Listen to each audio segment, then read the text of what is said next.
Hello, good morning. You're watching Newsline. I'm Shweta Kothari. We're bringing you stories from the world of business, policy and economy. First up, we begin with the biggest news, in fact, coming in at the top of this morning. It appears that Hindenburg 2.0 has come back to haunt Adani group of companies. A series of allegations which are being leveled by the way of a report that was out and about yesterday by the Organised Crime and Corruption Reporting Project, a project which is funded by, and to put it out there as a disclaimer, George Soros, a man who's been in contention for a very long time. The allegations are serious. The allegations amount to a series of opaque structures based in Mauritius, which have ties to the Adani group of companies, investing in shares of Adani group of companies. So essentially, Karthik, the allegation, of course, is that Adani group brought their own shares and then sold them, making huge profits. Not exactly, Shweta. Hi, good morning. Yes, of course, we've woken up to this, big news coming in from overseas. Now, OCCRP, which you rightly mentioned, is a George Soros funded project along with Rockefeller brothers, who are equal funders when it comes to the reporting and the investigations done by OCCRP. Now, from my understanding and my reading of the report, Shweta, it seems that the OCCRP has been able to break through those opaque structures.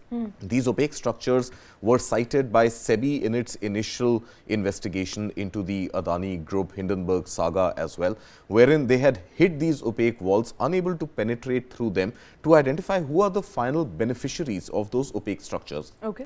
These opaque structures just to break it down, what are these opaque structures? These opaque structures have invested in Adani Group companies. Funds, international funds, but because of limited jurisprudence of SEBI outside of India's shores, it has not been able to arrive at these funds belong to whom? Who is the person at the top of the value chain making that money from whatever investments the opaque structures through these funds have made into Adani Group stocks, bought and sold Adani shares, short sold them to make money.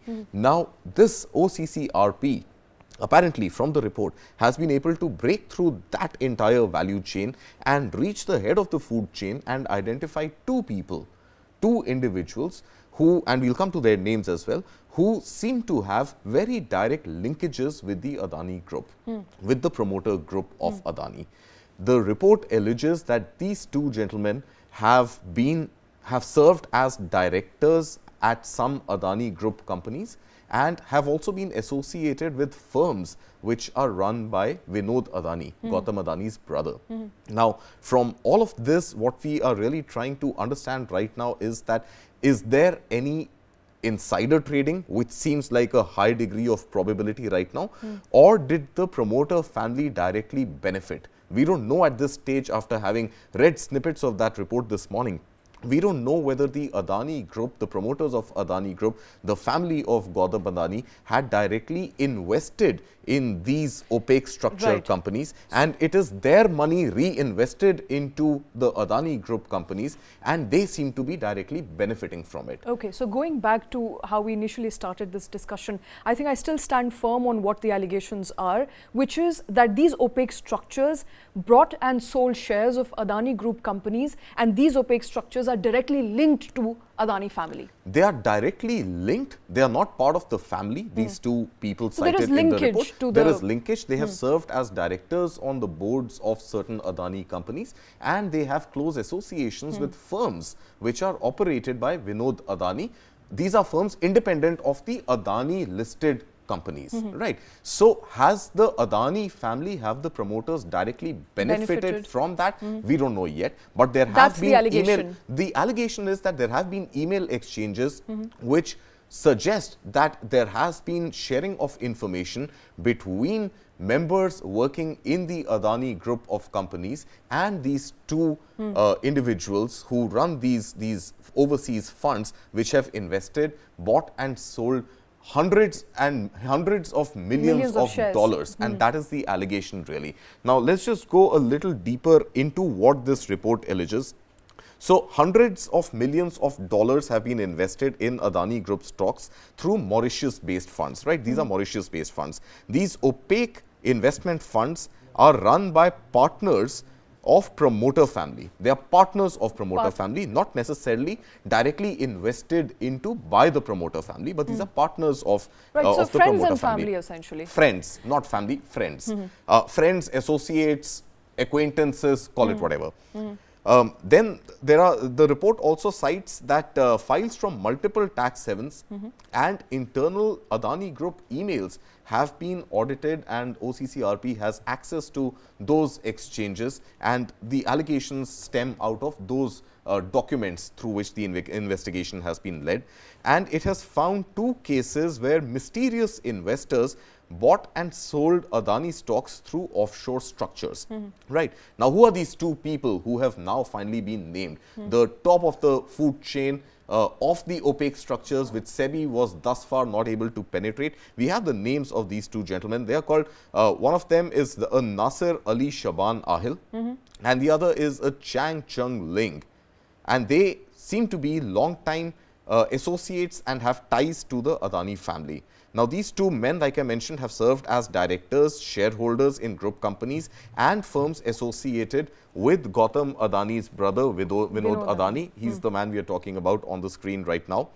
These 2 have spent years, allegedly, buying and selling stock through offshore structures, which have obscured their involvement. And in the process, they've made considerable profits. Now, documents also show that the management in charge of investments have paid a Vinod Adani company to advise them. So, the funds that they operate and invest through have received have paid Vinod Adani's certain companies as advisors. So that is a very strong allegation coming. What is Adani saying in all this? I think it's important to put that out as well. Immediately after release of the report, we haven't got an official statement from Adani.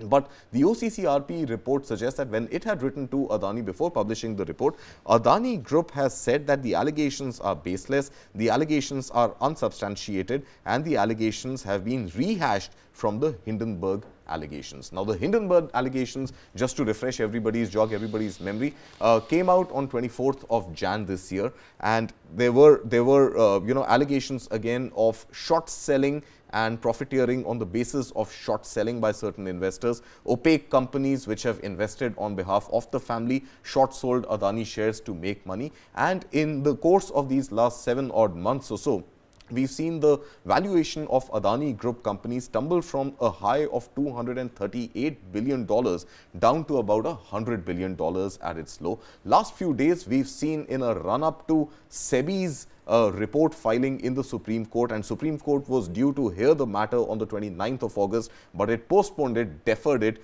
and we were hoping that a new date, a fresh date would be available soon. But before SEBI could submit its final report to the Supreme Court, and it had sought many extensions, the last one being 14th of August, and after that another 15 days of extension was asked for, and we were hoping that some final conclusion would come out of the SEBI report. But before SEBI could come out with its report, we have another blow coming the Adani Group way, by way this time of the George Soros and Rockefeller brothers funded OCCRP investigations.